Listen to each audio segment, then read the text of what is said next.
I'll level with you guys. Celtic mythology is one of the hardest belief systems to study. A, because they never ever wrote anything down, and B, the things which inevitably were written down had to be approved by Il Papa a whole fucking millennium after JC struck the lowercase t pose.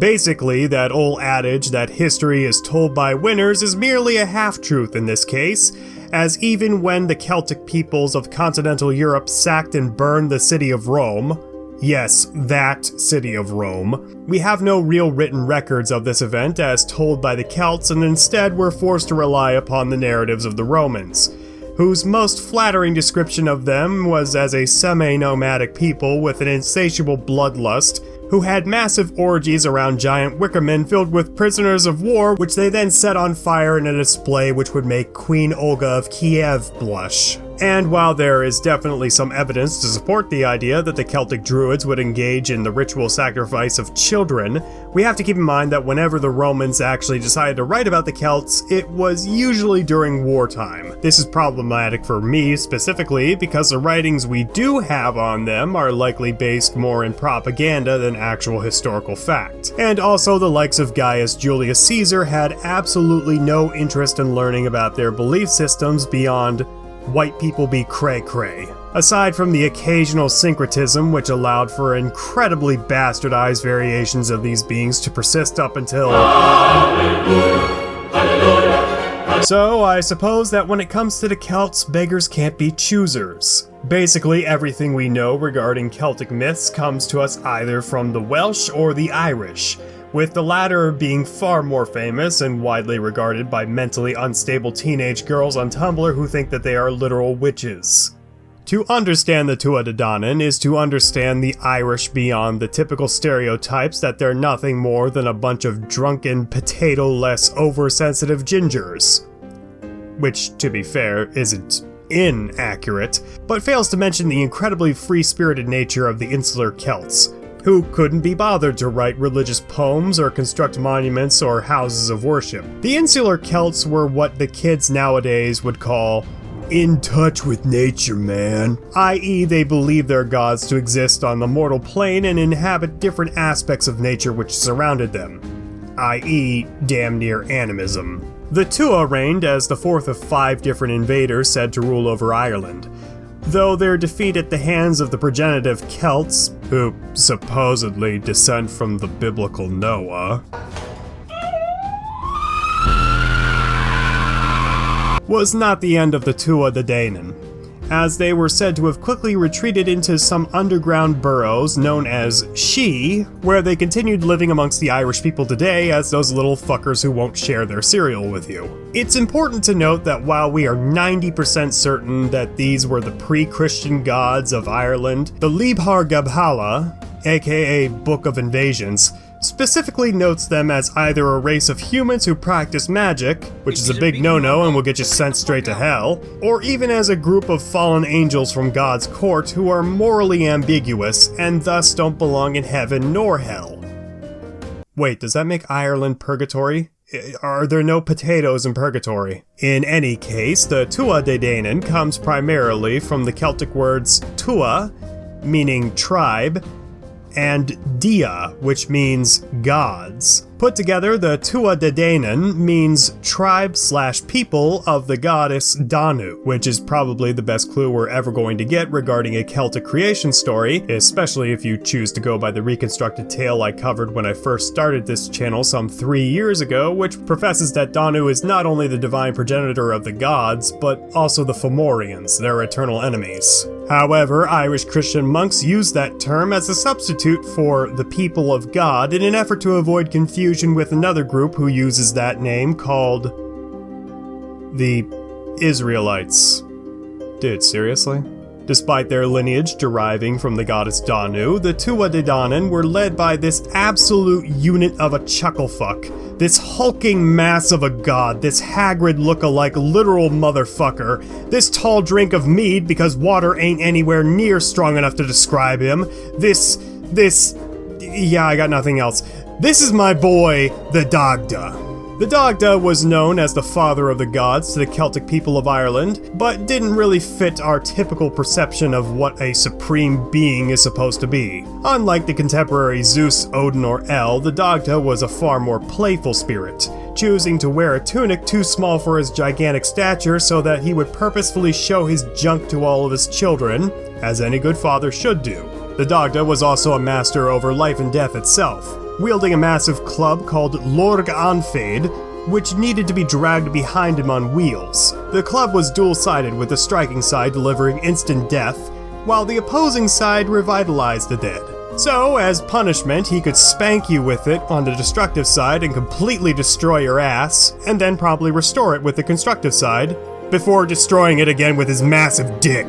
The Dagda, while also having borne many divine children, really isn't much of a playboy despite his designation as the god of fertility, only having 3 lovers, which we are aware of, and is generally a pretty great provider for all of his children, utilizing the Coriansik, a literally bottomless cauldron which never ever runs out of food for family gatherings. The Dagda is also responsible for 2 other integral aspects of Irish Celtic society. The first is that whenever the Dagda plays his magical harp, the Ua Eithne, the seasons change, and you all know how much those pre-Christian hippies like their nature and shit. The second contribution was the wooing of the goddess Morrigan, or as she is commonly referred to, Morrigan, who may just be the member of the family who requires the most extensive explanation. So, here we go. Morrigan is the shape-shifting goddess of war whose very presence could shift the outcome of battle. It was said that whenever soldiers passed by a raven on their way onto the battlefield, it was actually Morrigan in disguise, sitting by, selecting which of them would die in battle that day. Hence why the raven, and later the crow, is considered a bad omen. I'd also like to take the time to propose my own bird brain theory to you all, which has very little basis in historical fact and is quite unlikely to be true, but there do exist warrior-like flying deities in Norse and Germanic mythology called the Valkyries, whom I shall be doing a video on come June, who fly around the battlefield silently influencing the course of the conflict to whichever side they favor. Very similar to Morrigan. Now, I'm not suggesting that Morrigan is some Valkyrie which was led astray on a powerful gust of wind and ended up in Ireland, but it should be noted that both the Celtic and Germanic peoples originated from what is modern-day Deutschland, sehr wie ich, and it's very possible that they had some kind of early interaction with each other before going their separate ways, separating out over Eastern and Western Europe. It's entirely possible that the Valkyries, or at least some archetypal equivalent to them, existed during those days, and possibly left a lasting influence which was picked up on by the insular Celts. In any case, one year during the festival of Samhain, or what we might know as Halloween, the Dagda passed Morrigan as she was bathing in a river, although it's possible that she wasn't just washing herself, as Morrigan had a habit of recovering the dead bodies left behind on a battlefield and then washing them in a river. Whatever she decides to do with them afterwards is her business, and I won't even bother asking. Though I'm pretty sure it's necrophilia. In any case, using his awesome dad bod, the Dagda made Morrigan's panties and the river indistinguishable, if you know what I mean, and the 2 of them became betrothed, granting the Tuatha Dé Danann eternal victory in battle, well, up until the boat boys came into town, but come on, that's a real god as opposed to all these fake ones. However, while the Dagda is the resident G of the Tuatha Dé Danann, the Dagda is not actually their king. That honor belongs to Nude, or Nuadu. Well, up until he loses an arm in battle against the Fomorians. While the Tua won that battle, Nude, realizing that he only had one arm, was imperfect, thus unfit to be king of the gods. And so he abdicated his throne and, in an attempt to appease the hostile Fomorians, appointed Breeze, the son of a Tuatha Dé Danann, and a Fomorian. However, Breeze was kind of a cunt. He ruled over Ireland as a tyrannical dictator who sold one half of his lineage into slavery to the other, forcing the mighty and proud gods into degrading and humiliating work such as digging ditches or chopping firewood. Realizing he fucked up, Nude commissioned Diane Ceacht, physician of the Tuatha Dé Danann, to restore his hand. although the best a good doctor could manage was prosthetic limb made out of silver, which really wasn't cutting it. However, thankfully Dion's son Miak was a better doctor than he was and managed to completely restore Nude's arm to full working order, complete with flesh and bone. Now, you'd think that Daddy would be proud of his son's accomplishments, but instead he was actually quite pissed off and struck his son in the head with an axe. Several times. Just so that he could become the greatest Irish doctor ever all over again. Jesus, sounds an awful lot like my dad.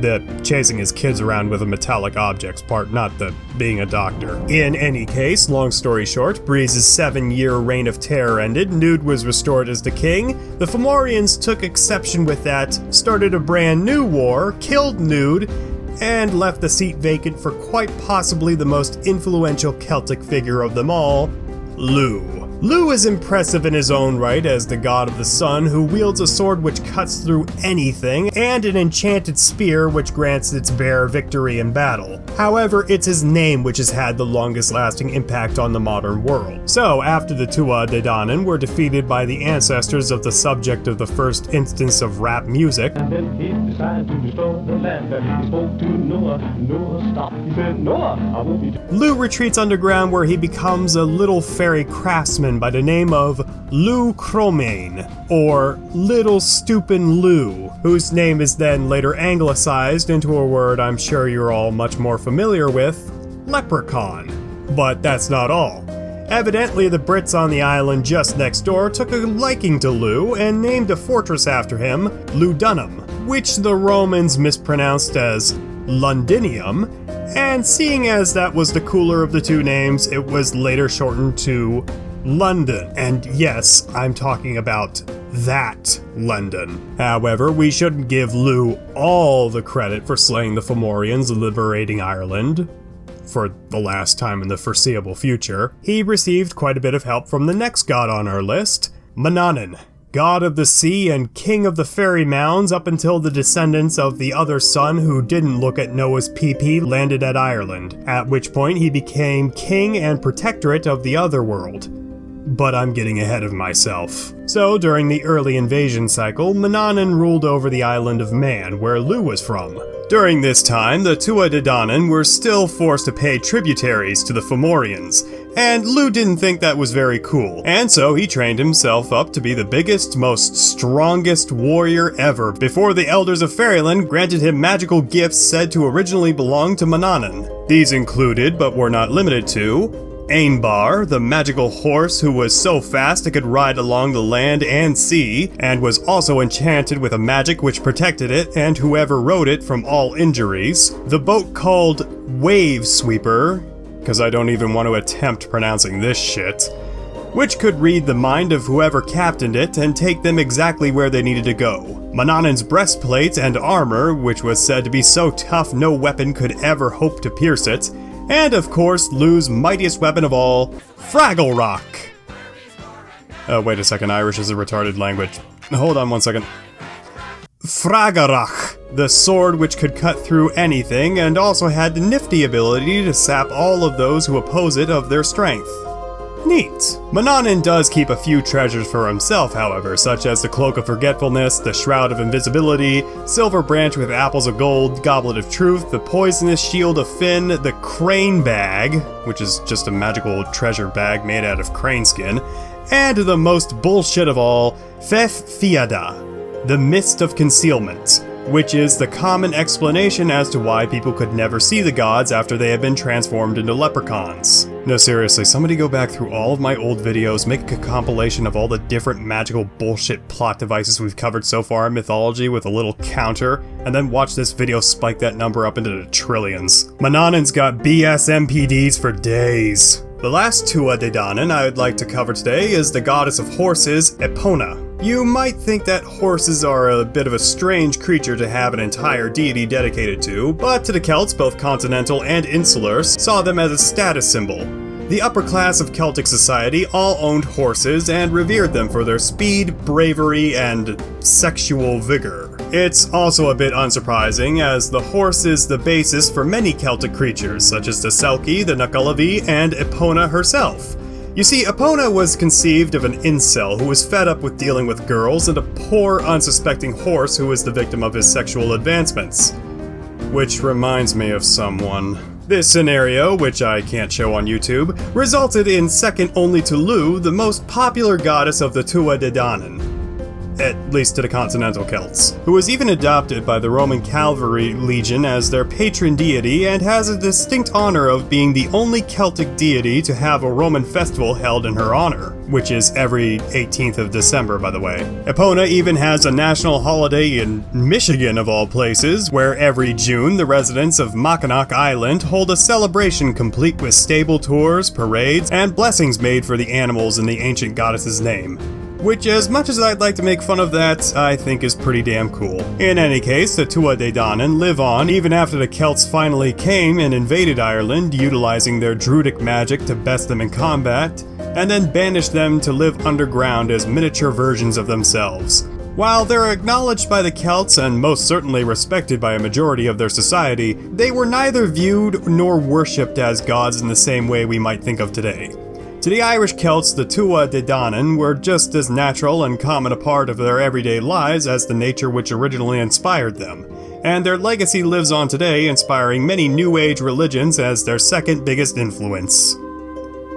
Their first being pot. Thank you to everyone for watching today's video. It's been a while since I last covered anything Celtic on this channel, and I'm glad you guys were as eager to come back to it as I was. If you enjoyed the video today, definitely leave a like, comment, and subscribe to the channel if you haven't already so Susan and the algorithm will finally notice me. And hey, if you really want to help me out in supporting this channel, check out my Patreon in a link down below. It's like an OnlyFans, except I stimulate the head on your shoulders. Follow me on Parler and join the Discord, because believe it or not, there are actually other mythology nerds out there, and some of them are way cooler than me. Okay, all of them are way cooler than me.